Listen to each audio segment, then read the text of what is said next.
అయితే ఇక్కడ ఒక వార్త వచ్చింది, దీని గురించి చాలా చర్చ చేస్తూ ఉన్నారు, మనం కూడా ఒకసారి మాట్లాడాలి. బీఆర్ఎస్ కూడా అంటుంటుంది దొంగ ఓట్లు అది ఇదని. ఒకసారి చూడండి, హర్యానాలో 25 లక్షల నకిలీ ఓట్లు. ఢిల్లీలో విలేకరుల సమావేశంలో మాట్లాడుతున్న రాహుల్ గాంధీ. బ్రెజిల్ మహిళా మోడల్ ఫోటోతో 22 ఓట్లు. ఒకే ఇంట్లో 501 మంది. భాజపాతో ఈసీ కుమ్ముక్కయింది. రాహుల్ గాంధీ ఆరోపణ, ఇది ఆపరేషన్ సర్కార్ చోరీ అని వ్యాఖ్య. ఒకసారి దీని గురించి బయట ఏం మాట్లాడుకుంటారో నేను చెప్తా. ఫర్ సపోజ్ ఒక పోలింగ్ బూత్ ఉంటుంది, అంటే నేను ఇప్పుడు దీన్ని సమర్థిస్తలేను, దాన్ని వ్యతిరేకిస్తలేను, కానీ జరిగే తంతు చెప్తా నేను, అంటే ఓటింగ్ సరళి చెప్తా, దాన్ని బట్టి మీరు డిసైడ్ కండి ఎట్లుంటుంది, నిజంగానే ఎక్కడన్నా అవకాశం ఉంటుంది అనేది ఒకసారి చూడండి. ఇగో ఫర్ సపోజ్ ఇప్పుడు ఒక ఊరు ఉంటుంది, ఒక గ్రామం ఉంది ఇక్కడ, అంటే ఒక కాలనీ అనుకుందాం, కానీ ఒక గ్రామమే యూనిట్గా తీసుకొని మాట్లాడదాం. ఇక్కడ ఫర్ సపోజ్ అక్కడ ఒక 10 బూతులు ఉన్నాయి అనుకుందాం, 10 బూత్స్ ఉన్నాయి అనుకుందాం. ఈ పోలింగ్ బూత్స్ అంటే ఏందో అనుకున్నారు, పోలింగ్ బూతులు. ఈ పోలింగ్ బూతులు ఏవైతే ఉన్నాయో ఇక్కడ మనందరికీ తెలిసిన ప్రక్రియ, మనందరం ఓటేస్తాం, మనం ఎవరం కూడా ఏజెంట్లం కాము, మనకేం తెలియదు. ఒక జర్నలిస్ట్గా నాకున్న అవగాహన ప్రకారం నేను ఒకటి చెప్తా, దీన్ని మీరు అర్థం చేసుకొని చెప్పండి. ఫర్ సపోజ్ ఇక్కడ ఒక 3 క్యాండిడేట్లు, అంటే ప్రధాన పార్టీలు నిలబడ్డాయి అనుకుందాం, కాంగ్రెస్, బీజేపీ, బీఆర్ఎస్. ఓకే, ఈ 3 పార్టీల అభ్యర్థులు అయితే నిలబడతారు కదా. సో ఇక్కడ ఒక పోలింగ్ బూత్కి మనం పోతాం, ఫస్ట్ ఓటేయడానికి, మనం ఓట్ని వేసుకోవడానికి వెళ్తాం. మనం ఏం తీసుకుపోతాం, మన ఐడెంటిటీ, ఫోటో ఐడెంటిటీ, అంటే గవర్నమెంట్ ఇష్యూ చేసినటువంటి ఓటర్ ఐడి కార్డ్ అయితే పక్కా, ఆధార్ కార్డు, ఇవి తీసుకుపోతాం కదా. ఈ ఓటు వేయడానికి వంగనే ఫస్ట్ ఒక ఆయన, ఇంకోటి ఫస్ట్ వంగనే ఒక బుక్ ఉంటుంది, ఓటర్ లిస్ట్ ఉంటుంది, దాన్ని ఓటర్ లిస్ట్ అంటారు. ఆ ఓటర్ లిస్టు ప్రకారంగా ఇక దానికి ముందు కొంతమంది మాట్లాడతారు, అదేంది అసలు ఓటర్ లిస్టు తయారైనప్పుడే అభ్యంతరాలు ఉంటే తెలపండి అని గ్రామ పంచాయతీ కాడ పెడతారు అని చెప్పి కూడా అంటారు. అది తర్వాత మాట్లాడదాం. ఫస్ట్ ఓటర్ లిస్ట్ ఉంటుంది. ఈ ఓటర్ లిస్ట్లో పలానా ఆయన వచ్చిండా అని చూసుకుంటారు. మీకు ఓటేసే విధానం చెప్తున్నా. ఇది చూసి కార్డు చూస్తారు, పలానా నరేష్ వచ్చిండా, నరేష్ నెంబర్ ఎంత, ఓకే, ఇది ఓకేనా అని ఇక్కడ ఇయ్యంగానే ఈయన ఏజెంట్లు, నేను చెప్పేది ఫస్ట్ ఆఫీసర్ తీసుకుంటాడు, ఏజెంట్ల కాడికి పోగానే ఓటేసేది ఎవరని చెక్ చేస్తారు.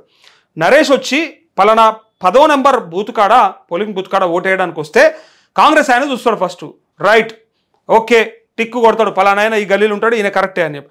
బీఆర్ఎస్ అయినా చూసుకుంటాడు, ఓకే ఈయన నరేష్ అయినా ఓకే, అట్లే బీజేపీ అయినా చూసుకుంటాడు, ఈయన ఓకేనా కాదా. ఓకే కాకపోతే అక్కడ అభ్యంతరం చెప్పొచ్చు. ఫస్ట్ ఇప్పుడు 10 ఓట్లు, 15 ఓట్లు, 100 ఓట్లు, నేను మళ్ళీ ఇది బీజేపీకి సపోర్ట్ చేస్తుండు, లేకపోతే ఇదేంది ఓట్ చోరీ ఇంతగానం ఓపెన్గా జరుగుతుంటే వీళ్ళు ఇట్లా మాట్లాడుతుర్రు అని అంటే కొన్ని నేను ఉదాహరణ చెప్తా, దాన్ని బట్టి మీరు డిసైడ్ చేయరు. సో ఇక్కడ 3 ఏజెంట్లు అయితే లేకుండా ఏ పోలింగ్ బూత్ ఉండదు. ఏజెంట్లు నియమించేది ఎవడు, ఏ పార్టీకి ఆ పార్టీ నియమించుకుంటుంది. 3 కూర్చుంటారు. 3 కూర్చున్నప్పుడు దీని మీద ఏమన్నా అటు ఇటు ఉంటే క్లారిటీ లేకపోతే నాకు చెప్పుర్రి, మెసేజ్ పెట్టుర్రి, మనం మాట్లాడదాం. అది వాడు కాదు అన్నప్పుడు, లేదా వాడు రెండోసారి వచ్చిండు అన్నప్పుడు వాడినైతే గుర్తుపడతారు. ఇప్పుడంటే ఇంకు దృష్టి చేసుకొని వస్తారు, ఇది జరిగింది, అవన్నీ తర్వాత సంగతి. ఫస్ట్ అయితే వచ్చినోడిని వీడు గుర్తుపడతారు కదా, ఫస్ట్ వీళ్ళు ఏజెంట్ అయితే పలానోడు ఆల్రెడీ ఇందాకనే వచ్చేసిపోయిండు, మళ్ళీ వచ్చిండు అంటారు, లేదా వీడు మళ్ళీ వేరే పేరు మీద వచ్చిండని కూడా గుర్తుపడతాడు. ఒకవేళ డబల్ ఓట్లు ఉన్నాయి అనుకుందాం, ఎట్లా దాన్ని కనుక్కుంటారు, మరి ఎట్లా దొరుకుతాయి అనేది కూడా లెక్క వస్తుంది. అయితే ఇప్పుడు ఈ ఏజెంట్లే ఫస్ట్ అబ్జెక్షన్ చెప్పొచ్చు. పైగా ఈవీఎం మిషన్లు, కొంతమంది ఈవీఎంలో కూడా హ్యాక్ అయ్యే ఛాన్స్ ఉంది, ఈవీఎంఏ మనం ఏది నొక్కినా దానికి వెళ్ళిపోతుంది అని చెప్పేటోళ్ళు కూడా ఉంటారు. సరే ఓకే, అది కూడా మనం మాట్లాడదాం, ఈవీఎంలో కూడా మనం తర్వాత మాట్లాడదాం. ఫస్ట్ స్టార్ట్ అయ్యేది పోలింగ్ బూత్లో స్టార్ట్ అవుతుంది. ఓటర్ని చూస్తారు, కన్ఫర్మ్ చేసేది వాళ్ళ ఏజెంటు, ఓటు పడుతుంది, వాడు వెళ్ళిపోతాడు. వెళ్ళిపోయిన తర్వాత మళ్ళా అదే పేరుతోనైతే రానికి ఛాన్స్ లేదు, వేరే పేరుతో వస్తాడు. ఒక్క మనిషికే ఇంకా ఎక్కువ ఓట్లు ఉన్నాయని అంటే కనుక ఏజెంట్ ఒక్కసారి గుర్తుపట్టకపోయినా ఇంకోసారి అయితే గుర్తుపడతాడు. ఎందుకంటే వీని ఆపోజిట్ వాడు అనుకుంటాం కదా మనం, వేరే పార్టీ అంటే ఫర్ సపోజ్ బీఆర్ఎస్కి సంబంధించిన సానుభూతి పరుడు అయినటువంటి ఓటర్ వచ్చి వేసిండు అనుకో, కాంగ్రెస్ అయినా ఒక్కసారి కాదు 2 సార్లు చూస్తారు కదా, ఇందాకనే వచ్చిపోయినావు కదా అంటాడు. సో అట్లా దొరికిచ్చే అవకాశం ఉంటుంది. ఇది కాకుండా అసలు అధికారులంతా ఎవరు నియమిస్తారు, ఆ అధికారులంతా ఎక్కడోళ్ళు, అక్కడ ఆ గ్రామంకో, మండలానికో, ఆ జిల్లాకు సంబంధించిన అధికారులే ఉంటారు. వాళ్ళు ఎక్కడి నుంచో పంపించారు కదా, పైకించి అయితే పంపించారు కదా.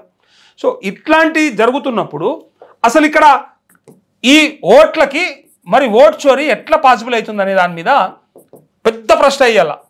ఇప్పుడు హర్యానాలో 25 లక్షల ఓట్లు అని చెప్పి డైరెక్ట్గా ఎవరన్నారో మాట రాహుల్ గాంధీ అంటా ఉన్నాడు. ఇదే నరేంద్ర మోదీ కానీ బీజేపీ కానీ మనం 100 మంది చెప్పినా 100 సార్లు చెప్పినా వాళ్ళు యాక్సెప్ట్ చేయరు. ఇగో ఈ ప్రొసీజర్ ఇట్లా జరుగుతుంది. అసలు ఎక్కడ ఆపర్చునిటీ ఉంది, మరి ఈవీఎంలలో ఉంటే ఈవీఎంలను కూడా చెక్ చేసుకోండి. సుప్రీంకోర్టులో కూడా ఎన్నోసార్లు కేసులు వేస్తే అవి ఎటో పోయినాయి కదా, కావాలంటే మీరు ఈవీఎంలను కూడా చెక్ చేసుకోవచ్చు, ఎవరైనా ప్రూవ్ చేస్తే కూడా చేయొచ్చు అని కూడా ఛాలెంజ్లు కూడా నడిచినాయి. సో మీకు కూడా అవగాహన ఉన్నోళ్ళు ఉంటారు కాబట్టి ఇట్లా జరుగుతుంది కదా పోలింగ్ సరళి. ఇంట్లో ఓటు చోరీ ఎక్కడ జరిగే అవకాశం ఉంది, ఒక్క ఇంట్లో మరి ఎక్కువ ఓట్లు ఉండడం లేదా వందల మందిని రిజిస్ట్రేషన్ చేసి పెట్టడం, ఎన్రోల్ చేయడం, మరి ఆ ఓట్లు ఎవరేస్తున్నారు అక్కడ? వీళ్ళ ఏజెంట్ లేనప్పుడు వేస్తుండా, లేకపోతే ఈవీఎంలను మేనేజ్ చేస్తుర్రా? మరి ఏం జరుగుతుంది అనేది ఒకసారి మీరు మీ అవగాహన ప్రకారంగా చెప్పటం ఉంటే ఒకసారి మెసేజ్ పెట్టండి. ఎట్లా జరుగుతుంది? రాహుల్ గాంధీ చెప్పింది నిజమేనా? ఇగో అందుకంటే బ్రెజిల్ మహిళా మోడల్తోని 22 ఓట్లు ఉన్నాయట. ఇగో ఓ భాజపా నాయకుడి ఇంట్లో 66 మంది నివాసం ఉంటున్నట్లు ఓటర్ జాబితాలో ఉంది. మరో ఇంట్లో 501 మంది, ఇంకో ఇంట్లో 108 మంది ఓటర్లు ఉన్నట్లు చూపారు. ప్రధానమంత్రి హోంమంత్రితో ఈసీ కుమ్మక్కై ప్రజాస్వామ్య పునాదులను ధ్వంసం చేసింది. ఓటర్ల జాబితాను ప్రక్షాళన చేయాల్సిన బాధ్యత ఈసీదే.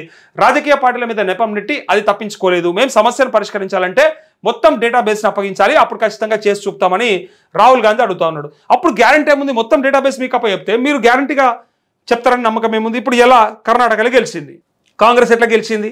ఓటు చోరీ మరి కర్ణాటకలో ఎందుకు ఇయ్యలేకపోయిండు? గతంలో ఉన్న ప్రభుత్వం మనది అందరికీ ఎరక బీజేపీ ప్రభుత్వమే కదా. మరి బీజేపీ వాళ్ళు తలుచుకుంటే, కేంద్ర ప్రభుత్వం తలుచుకుంటే మరి అక్కడ ఎందుకు చేయలేరు? మన రాష్ట్రమే తీసుకో. కేసీఆర్ తలుచుకుంటే మోడీతో కలిసి మళ్ళీ గెలవకపోతున్నా, ఒకవేళ అది కాలేదే అనుకుందాం, వీళ్ళిద్దరు తీసిపెట్టు. అసలు బీజేపీ అయితే వాళ్ళంతా వాళ్ళు చేసుకుని కూడా గెలవచ్చు కదా. ఇక్కడ కాంగ్రెస్ ఎట్లా గెలుస్తుంది? ఈ ప్రశ్నకు ఎవరు సమాధానం చెప్తాడు? మొత్తం దేశమంతా వాళ్ళే గెలుద్దురు కదా. మరి ఇక్కడ తెలంగాణను మాత్రం ఎందుకు వదిలిపెట్టింది బీజేపీ అంటే ఒకసారి సమాధానం చెప్పాలి కాంగ్రెస్ వాళ్ళు. ఎందుకంటే మరి మనం గెలిచిన చోట అన్ని బ్రహ్మాండంగా ఉన్నాయని, మన సాగిన దగ్గర బరాబర్ ఉన్నదని, మన జాగన్ దగ్గర అంతా తిర్రమర్రు ఉన్నదని చెప్పేట చూస్తే ఇట్లా డౌట్లు వస్తాయి. మనదైనా సాగం చూడు, నా జాగుతులేదు ఇక్కడ అనుకుంటే కథం దాన్ని నాశనం బట్టి పీకాలి. మన జాగుతుంది అనుకున్న కాడ మనం దాన్ని సంతోషంగా యాక్సెప్ట్ చేసి ఒప్పుకోవాలి. సో దీన్ని బట్టే ఈ కంపారిజన్ చేస్తూ ఉంటారు జనాలు. అయితే నేనేమంటున్నా అంటే 100% మేము ఖచ్చితంగా నిరూపించబోతున్నాం అంటూ 25 లక్షల నకిలీ ఓట్లు ఉన్నాయని ఇక్కడ డైరెక్ట్గా ఇగో రాహుల్ గాంధీ ఆరోపిస్తుండ్రు. గత ఏడాది హర్యానాలో జరిగిన అసెంబ్లీ ఎన్నికల్లో 25 లక్షల నకిలీ ఓట్లు ఉన్నాయని, వాటి ద్వారా అక్కడ ఎన్నికల భాజపా చోరీ చేసి అధికారంలోకి వచ్చిందని. మరి ఇక్కడ ఎట్లా వచ్చింది? కాంగ్రెస్ పరిపాలిస్తున్నటువంటి రాష్ట్రాలలో మరి ఎట్లా వచ్చింది? దానికి కూడా సమాధానం చెప్పాలి కదా. సో ఓటు చోరీ చేసి అధికారంలోకి వచ్చిందని లోక్సభలో ప్రతిపక్ష నేత రాహుల్ గాంధీ ఆరోపించారు. బీహార్ అసెంబ్లీ తొలిదశ పోలింగ్ గురువారం జరగబోతున్న తరుణంలో మరోసారి ఓట్ల చోరీపై అస్త్రాలు సంధించారు. బుధవారం ఏఐసీసీ ప్రధాన కార్యాలయంలో విలేకరుల సమావేశంలో ఆయన మాట్లాడారు. ఒక బ్రెజిల్ మోడల్ ఫోటోతో 22 నకిలీ ఓట్లు సృష్టించిన ఈసీఐ ఎందుకు కనిపెట్టలేకపోయిందని ప్రశ్నించారు. ఒకే ఇంట్లో 501 మంది ఓటర్లు ఎట్లుంటారని చెప్పి ఈ ప్రమాదం లేకపోలేదు, ఓట్ల దొంగతనం జరిగే ప్రమాదం లేకపోలేదు అంటూ 100% నిరూపించబోతున్నాం అంటున్నాడు. హర్యానాలో మా అంచనాలు తలకిందులయ్యాయి. లోతుగా అధ్యయనం చేసినప్పుడు ఆశ్చర్యకర విషయాలు వెలుగులోకి వచ్చాయి. సాధారణ ఓటింగ్ తరహాలోనే పోస్టల్ ఓటింగ్ సరళి ఉంటుంది. పోస్టల్ బ్యాలెట్లో కాంగ్రెస్ 73 సీట్లలో మెజారిటీ సాధిస్తే వీళ్ళు ఏమంటారంటే పోస్టల్ బ్యాలెట్లను బట్టే మెజారిటీ ఉంటుంది అనేది వీళ్ళ భావన. కానీ కొన్నిసార్లు కింద మీద కూడా అవుతుంది వీళ్ళకి. ఇక నేను చెప్తున్నా కదా, నచ్చిన చోట ఏమన్నా నడుస్తుంది, నచ్చిన చోట వాడిని బండబూతులు తిట్టినా నడుస్తుంది. నచ్చనప్పుడు జరుగు అంటే జరిపా, నన్ను జరుగుమంటావు నువ్వు? ఆహా, నన్ను జరుగుమనేటువంటి రోను అయినవా నువ్వు? నన్ను పక్కకు జరుగు అంటావు, నన్నే జరుగుమని ఎట్లా అంటావు? నువ్వెందుకు జరిగిపోవు? నీకు ఇంకా జాగలేదా? ఈ పొక్కలకెళ్ళి పోవాలన్నా, ఈ తొర్రకెళ్ళి పోవాలన్నా అని ఇట్లా భాష కోపం వస్తూ ఉంటుంది జనాలకి. ఎప్పుడు నచ్చని చోట, నచ్చిన చోట నూకేసిపోయినా సరే ఏమే నన్ను నూపుతున్నావు అని లైట్ తీసుకుంటారు. ఇగో ఇది బయట చూస్తుంటాం మనం. సేమ్ ఎగ్జాక్ట్ ఇక్కడ కూడా ఇగో భాజపా 17కే పరిమితమైంది, కానీ ఈవీఎంలలో ఫలితాలు వేరుగా వచ్చాయి. ఎందుకు ఉండకూడదు? పోస్టల్ బ్యాలెట్లు అంటే ఆల్మోస్ట్ సేమ్ ఉంటుంది అనేది మీ భావన. బట్ ప్రభుత్వం పైన వ్యతిరేకత ఉంటే పోస్టల్ బ్యాలెట్లు ఆపోజిషన్కి పడతాయని ఎందుకు అనుకోవద్దు?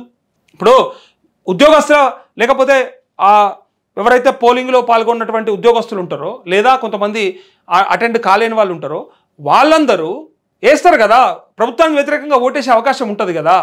సో కానీ ఈవీఎంలలో ఫలితాలు వేరుగా వచ్చాయి. లోతైన అధ్యయనం తర్వాత వచ్చిన ఫలితాల వివరాలను చూసి నేను దిగ్భ్రాంతి చెందాను. పలు మార్గాల్లో సరిచూసుకున్న తర్వాతే మీడియా ముందుకు వచ్చాను. దీన్ని 100% నిరూపించబోతున్నాం. కాంగ్రెస్ ఘన విజయాన్ని ఓటమి దిశగా మళ్లించేలా అక్కడ ప్రణాళికలు అమలు చేశారు.